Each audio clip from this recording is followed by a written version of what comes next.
मैंने दिल से कहा ढूंढ लाना खुशी ना समझ लाया तो ये गम ही सही।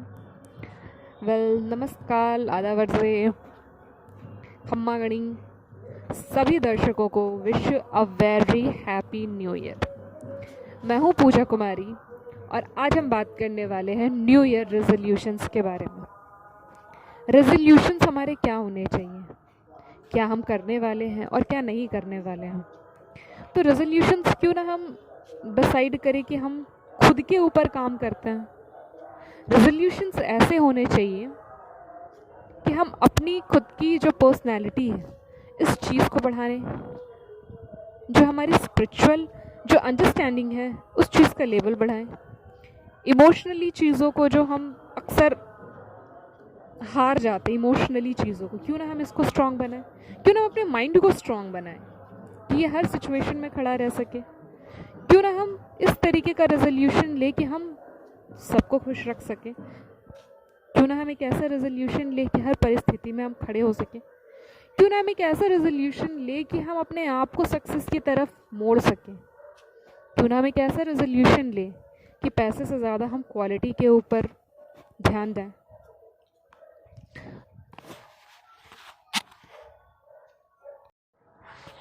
चलिए, तो पहला रेजोल्यूशन जो हम लेने वाले हैं वो हम खुद के लिए लेने वाले हैं। तो what you feel you are, जो आप महसूस करते हो अपने लिए, जैसा भी महसूस करते हो वही आप हो। ये कहने को सिर्फ एक वर्ड है, लेकिन इसमें अगर कहा जाए तो लाखों ऑथर्स, लाखों किताबों में ये चीज़ों को बहुत डीपली समझाया गया है कि जो आप महसूस करते हो वही आप हो।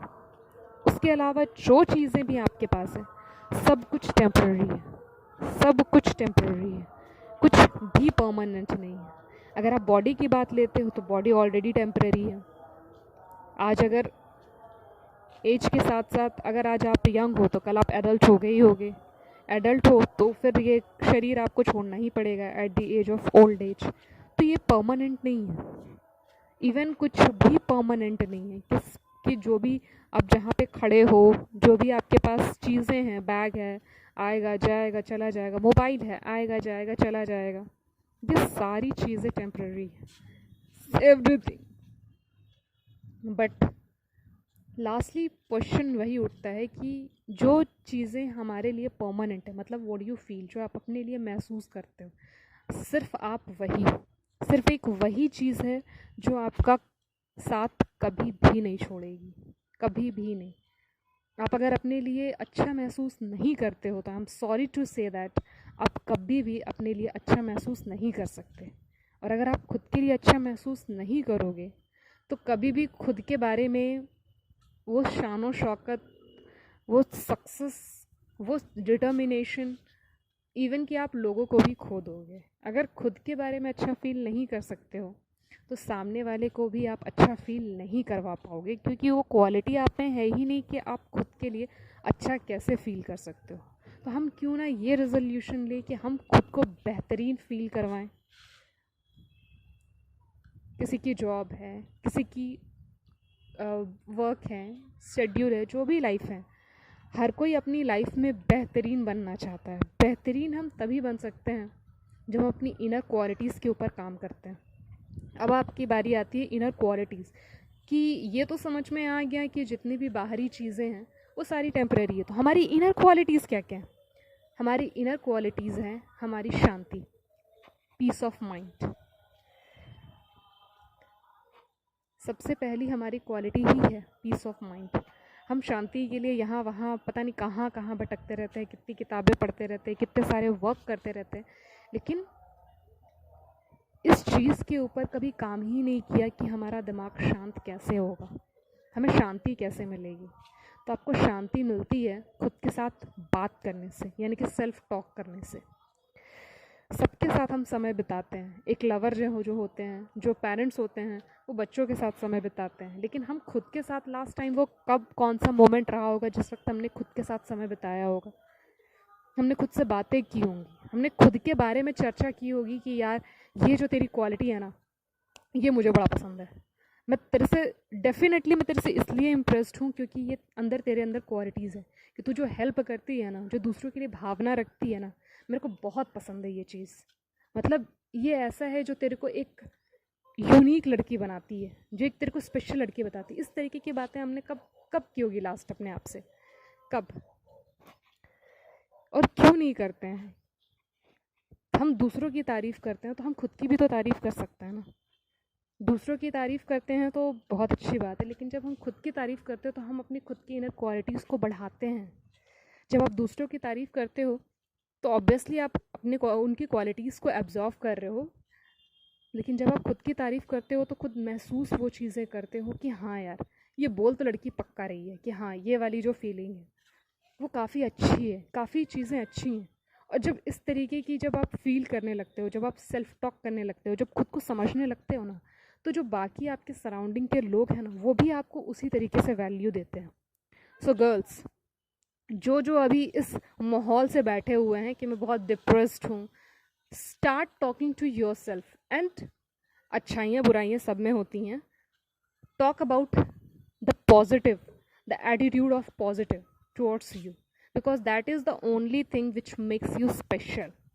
वही सिर्फ एक ऐसी क्वालिटी है जो आपको स्पेशल बनाती है।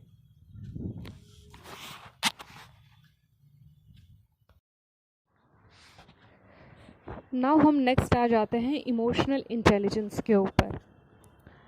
सबसे पहले इस चीज़ को तो ब्रेक कर दे, what is emotional and what is intelligence. Sorry. So जो खुशी के टाइम पे बहुत ज़्यादा खुश ना हो, और जो दुख के टाइम पे बहुत ज़्यादा दुखी ना हो, मतलब दोनों ही कंडीशन में स्टेबल, कि जो आया है वो चला जाएगा। B normal.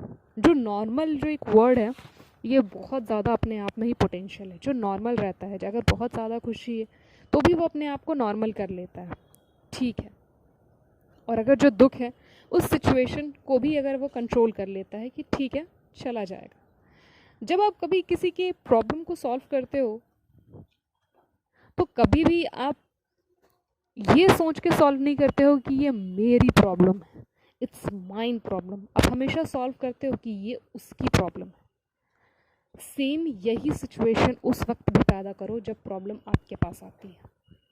इमेजिन कर लो कि मेरा नाम पूजा है, कि ये पूजा की प्रॉब्लम है, इट्स नॉट माइन प्रॉब्लम। अब जो भी प्रॉब्लम है उसको सॉल्व करनी है और आपको सिर्फ सल्यूशन देना है कि वो किस तरीके से करे। जस्ट लाइक अगर आपके प्रॉब्लम किसी फ्रेंड के साथ होती है तो हम कितने अच्छे उनको सुझाव देते हैं, इतने अच्छे अच्छे सुझाव हमारे दिमाग में आते हैं, जैसे ऐसा लगता है कि मानो पता नहीं हम कितने बड़े एडवाइजर्स हों। थिंक अबाउट इट दैट जब सिचुएशन उसके साथ आपके साथ होती है, you will become emotionally intelligence. So second resolution इस टॉपिक पे ही है कि हम इमोशनली अपने आप को कितना स्ट्रॉन्ग कर सकते हैं। नाउ थर्ड पॉइंट आती है कि हम सबको खुश कैसे रख सकते हैं। वेल आप सब में यही सवाल पूछोगे कि पूजा यार, द मोस्ट टफेस्ट काम इज़ द सबको खुश रखना। बहुत मुश्किल है, लेकिन क्या करें, अपने ऊपर काम करने के लिए ये काम तो करना पड़ेगा कि हम सबको खुश रह सकें, क्योंकि आप खुश तभी रह पाओगे जब सबके सब खुश होंगे। अब सबकी खुशी के लिए क्या करना चाहिए, क्या करें बताइए? सबकी खुशी के लिए सिर्फ एक काम करो कि हर एक को सुबह सुबह गुड मॉर्निंग कह दो। अब आप लोग ये मत बोलना कि अगर हम सबको डेली गुड मॉर्निंग बोलेंगे तो सारे लोग पता है हमें पागल कहना शुरू कर देंगे। कोई बात नहीं, इस चीज़ को भी थोड़ा सा शॉर्ट आउट कर देते हैं। डेली आप उन्हें एक बार गुड मॉर्निंग बोलो, मन में, माइंड में। सामने नहीं बोल सकते तो क्या हुआ, गुड मॉर्निंग बोल देते हैं, मन में ही बोल देते हैं। इससे होगा क्या?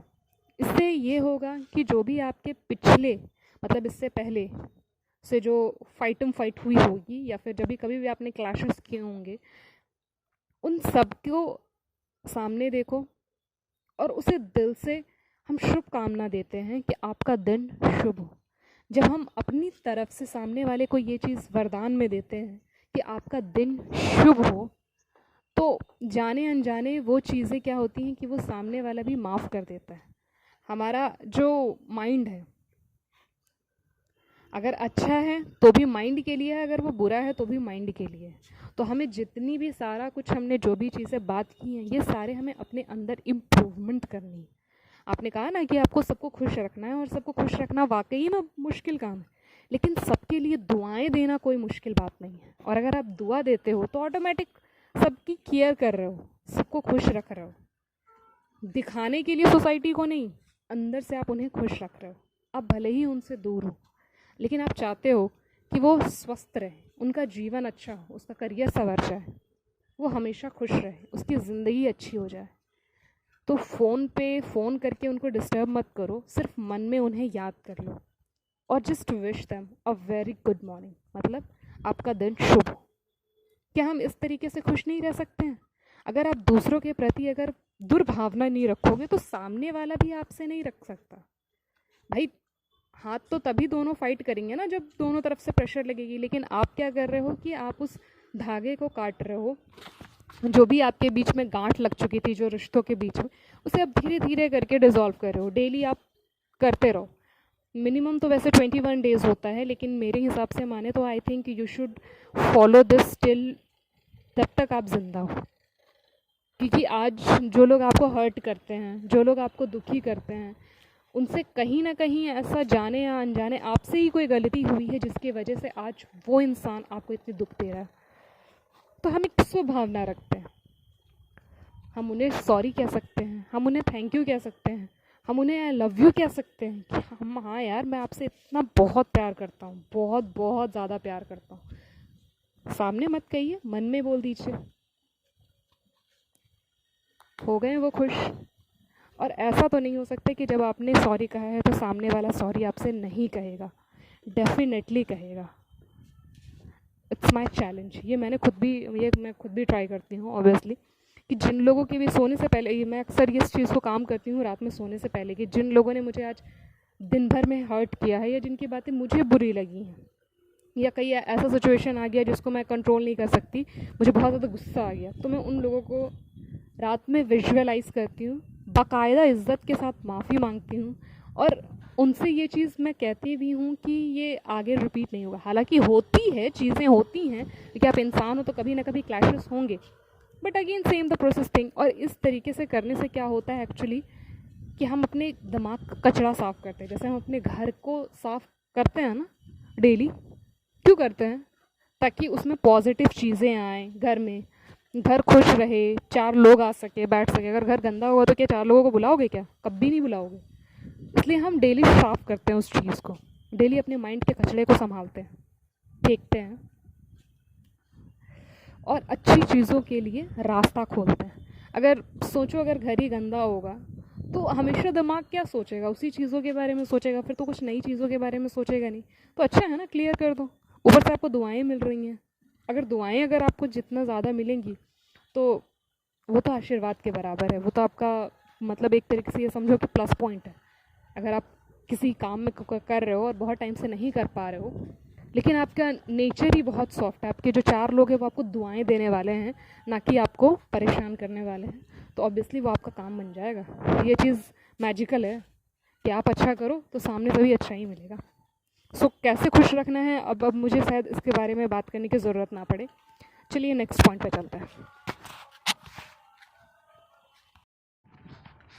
Now the next point is this, कि हम परिस्थिति में, यानी कि सिचुएशन और ट्रबल और इन प्रॉब्लम में हम अपने आप को किस तरीके से फेस करने के लिए अपने आप को चार्ज कर सकते हैं,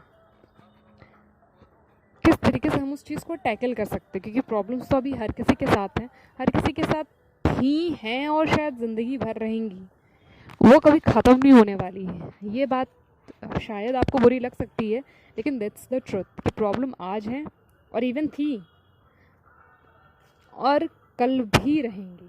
तो प्रॉब्लम्स का तो हम कुछ भी नहीं कर सकते। बस एक थोड़ा सा इसके बारे में मैं एक स्टोरी बताना चाहती हूँ कि एक्चुअली कल यस्टरडे नाइट एक्चुअली हुआ क्या था कि मुझे मतलब ये चीज़ मतलब ये दिमाग में आया कि जब मैं 80 साल की हो जाऊंगी, आई सॉ अ ड्रीम, जब मैं 80 ईयर्स की हो जाऊंगी तो हाउ आई फील, किस तरीके का मैं महसूस करूँगी. When I woke up then I ask a question to my self कि यार मैं तो अभी करीब 28 की हूँ, अगर 80 की मैं हो जाती हूँ तो ये जो एहसास है ये मैं अभी कैसे अपने ऊपर ले सकती हूँ. मेरे दिमाग में तुरंत एक बात आई कि चलो ठीक है, इस जन्म में मतलब अब भी आप 28 के हो लेकिन 80 वाली फीलिंग नहीं ला सकते, ये फैक्ट है.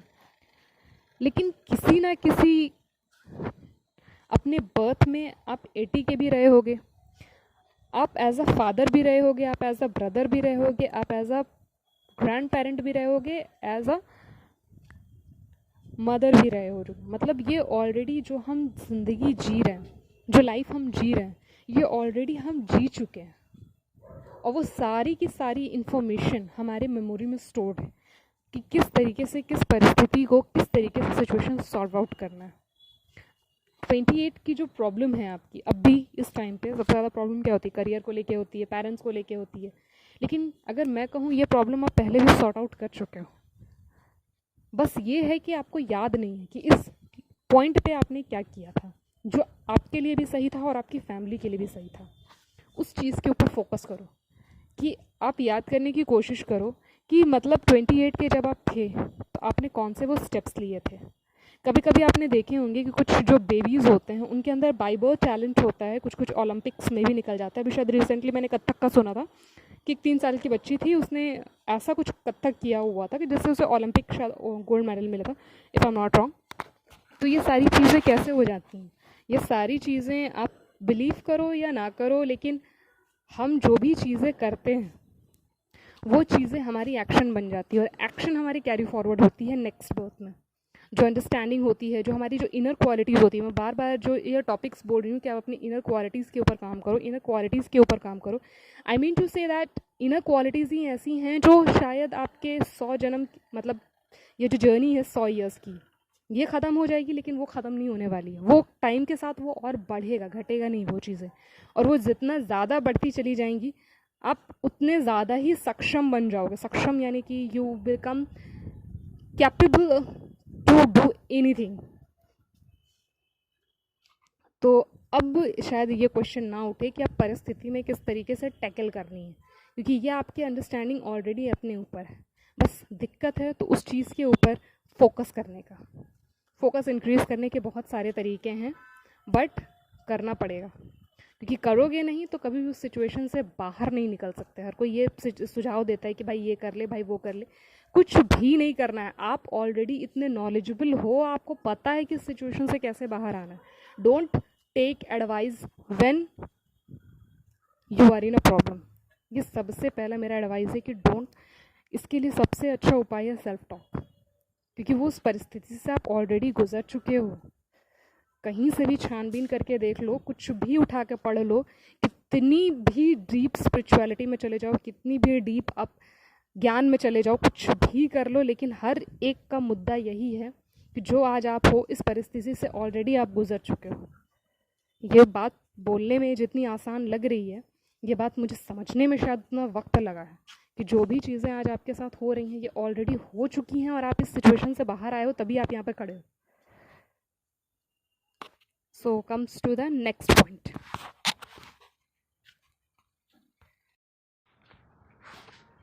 So next we come to the success. हम resolution लेने वाले हैं सक्सेस को लेके. सक्सेस मेरे लिए क्या है? मेरे लिए सक्सेस है अपने आप को खुश रखना. बाहरी चीज़ों से नहीं, chocolate, toffees, lime juice, no no no no no no no no. अपने आप को खुश रख सकते हो आप जब आपके जो 4 बाजू वाले हैं, जो आपके फ्रेंड सर्कल है, जब वो आपको दुआएं देते हैं. आपको खुश होना नहीं पड़ता है, आप ऑलरेडी खुश हो. जब आपके साथ 4 लोग दुआएं देने वाले होते हैं, जब आप किसी की ज़िंदगी को बदल देते हो, जब आप किसी के लिए इंस्पिरेशन बन जाते हो, तो खुशी महसूस नहीं करनी है, वो ऑलरेडी है. और जब खुशी आती है तभी सक्सेस आता है. कि जिस काम को करके खुशी ही ना मिले उस काम के हो जाने के बाद भी आपको खुशी नहीं मिलने वाली है। अगर उस काम में सक्सेस भी हो गए तो कुछ भी नहीं होने वाला है, वहीं रहोगे, कुछ भी परिस्थिति नहीं बदलेगी। सो सक्सेस मेरे लिए तो सिंपल है, खुश रहना। और ख़ुद को खुश रखने के लिए आपको 4 लोगों से जुड़ना ही पड़ेगा। या तो आप उनके लिए दुआ मांग लो या वो आपके लिए दुआ मांग लें। दोनों ही परिस्थिति में आप सुखी हो।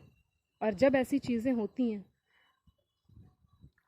तो देखो मज़ा, जहाँ पर आपको 4 लोग टैकल करें, जहाँ 4 लोग आपके, जब आप सक्सेस की तरफ बढ़ते हो तो क्या होता है कि 4 लोग आपके ऑपोजिशन में खड़े हो जाते हैं। ऑपोजिशन में क्यों खड़े हो जाते हैं, ये अपने अपने डिपार्टमेंट का मैटर है, मैं इसको यहाँ पर नहीं सुलझाना चाहूँगी कि 4 लोग ऑपोजिशन में खड़े हो जाते हैं। लेकिन अगर वही 4 लोग अगर आपको दुआएं देते हैं, वही 4 लोग आपकी खुशी की कामना करते हैं, एक्चुअल में सक्सेस वहीं आपको मिल चुकी है। अब बाकी जो कहते हैं कि लग्जूरियस लाइफस्टाइल्स, लग्जूरियस कार्स, ये सब सारी चीज़ें जितनी भी हैं वो सारी ऑटोमेटिक मिल जाती है, क्योंकि जब आप अंदर से खुश होते हो ना, the whole world becomes to you. So now let's go to the next topic.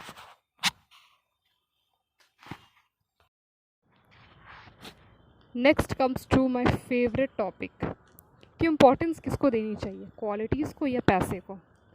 Well, हमेशा की तरह मैं एक ही काम करूँगी, मैं सिर्फ एक स्टोरी सुनाऊँगी, क्योंकि डिसीज़न तो आपको लेना है कि पैसा इम्पोर्टेंट है या ज़िंदगी में क्वालिटी ज़्यादा इम्पोर्टेंट है। तो ये चीज़ें मैंने कई बार, शायद एक स्टोरी मैंने अक्सर सुनाई भी है और मैंने कई जगहों पे लिखा भी है इस स्टोरी के बारे में कि देयर वाज अ किंग, एक राजा था जिसे सोने से बहुत प्यार था। एक दिन उसके सामने ईश्वर आके प्रकट हो गए और उन्होंने राजा से पूछा कि बताओ तुम्हारी क्या इच्छा है। तो राजा ने कहा कि मैं बस हर तरफ सोना ही सोना चाहता हूँ, मुझे हर चीज़ सोने की चाहिए। ईश्वर ने उसे आशीर्वाद दे दिया था अस्तुत। अब वो जिस भी सामान को छूता वो सोने का बन जाता। उसने सबसे पहले खाने को छुआ, खाना सोना बन गया, अब वो कुछ खा नहीं सकता। उसने पानी को छुआ, पानी भी सोना बन गया, पी भी नहीं सकता। तो उधर से दौड़ती हुई उसकी एक बेटी आई, वो अपने पापा को गले लगने के लिए आ रही थी। तो उसके पिताजी ने जब उसे छुआ तो वो भी सोने की बन गई। उस वक्त वो राजा इतना फूट फूट कर रोया, इतना फूट फूट कर रोया कि स्वयं भगवान को फिर से प्रकट होना पड़ा। उसने कहा कि हे प्रभु, मुझे अपनी गलती का अंदाज़ा हो गया है। ये बाहरी जितनी चीज़ें हैं वो मुझे सुख नहीं देती हैं। ये जो मेरी अपनी बेटी है जिसकी हंसी को देखकर मैं सारे दुनिया के गम को भूल जाता हूँ, ये मेरे लिए खुशी है। जब ये मुझे प्यार से पापा कहती है तो मैं अपने सारे काम, थकावट, जितनी भी है, मैं सब कुछ भूल जाता हूँ। ये मेरे लिए असली खुशी है। इसकी जिम्मेदारी उठाना, इसकी हर एक छोटी छोटी चीज़ों का ध्यान रखना, उस चीज़ को पूरा करते करते मुझे जो आनंद मिलता है, ये मेरे लिए ज़्यादा इम्पोर्टेंट है, ये मेरी खुशी है। तो मुझे कुछ भी नहीं चाहिए, आप मुझसे सब कुछ ले लीजिए, बस मेरी बेटी को सोने से हटा दीजिए। मैं इसे अपनी बेटी की तरह प्यार करना चाहता हूँ, मैं सोना नहीं चाहता। तो इस कहानी से हमें सीख क्या मिलती है कि जो सोने का ख़जाना हम चारों तरफ ढूंढ रहे हैं वो छुपा हुआ है आपके प्यार में, वो छुपा हुआ है आपकी जिम्मेदारी में, वो छुपा हुआ है आपकी सादगी में। देखने का नज़रिया है बस। कुछ लोगों को नोटों में ये सारी सुख सुविधाएं दिखती हैं और कुछ लोगों को ये चीज़ें समझ में आ जाती हैं वक्त के साथ कि पैसे तो सिर्फ कुछ वक्त के लिए हैं, लेकिन ज़िंदगी में जो चीज़ें काम आएंगी, जो एक्चुअल में आपको खुशी देती हैं, वो सिर्फ यही है, प्यार। आई होप इस स्टोरी से आप समझ गए होंगे कि किसको ज़्यादा इम्पोर्टेंट देनी चाहिए, क्वालिटीज़ को या पैसे को। क्वालिटीज़ ज़्यादा इम्पोर्टेंट है ना, क्योंकि इसकी कीमत तो शायद लगाने वाला भी नहीं लगा पाया है। और चुकाने वाला शायद कभी चुका भी नहीं पाएगा। इन बातों का गहरा मतलब बहुत है, लेकिन इस वीडियो में मैं इसको कंप्लीट नहीं करूँगी, क्योंकि इस टॉपिक पे शायद नेक्स्ट टॉपिक भी हमारा हो सकता है, क्वालिटीज़ वर्सेस पैसा। सो आज के लिए आई थिंक रेजोल्यूशंस हमारे कंप्लीट हो चुके हैं। जो हमें 4 रेजोल्यूशंस लेने थे, हम वो 4 रेजोल्यूशंस ले चुके हैं। पहला रेजोल्यूशन जो था कि what you are what you feel, मतलब आप जैसा महसूस करते हो आप ऑलरेडी वैसे हो। दूसरा था इमोशनल इंटेलेक्ट, जिस पे हमने ऑलरेडी बात कर लिया। थर्ड था कि हम हर परिस्थिति में अपने आप को कैसे स्टेबल कर सकते हैं, सबको कैसे खुश रख सकते हैं, हमने उस पर भी बात कर ली। फोर्थ हमारा था हर सिचुएशन में हम कैसे अपने आप को स्ट्रॉन्ग रख सकते हैं। और फिफ्थ हमारा था मनी वर्सेस क्वालिटीज़। सो आज के लिए इतना काफ़ी है। मिलते हैं नेक्स्ट वीडियो में, तब तक के लिए बने रहिए मेरे साथ। नमस्ते।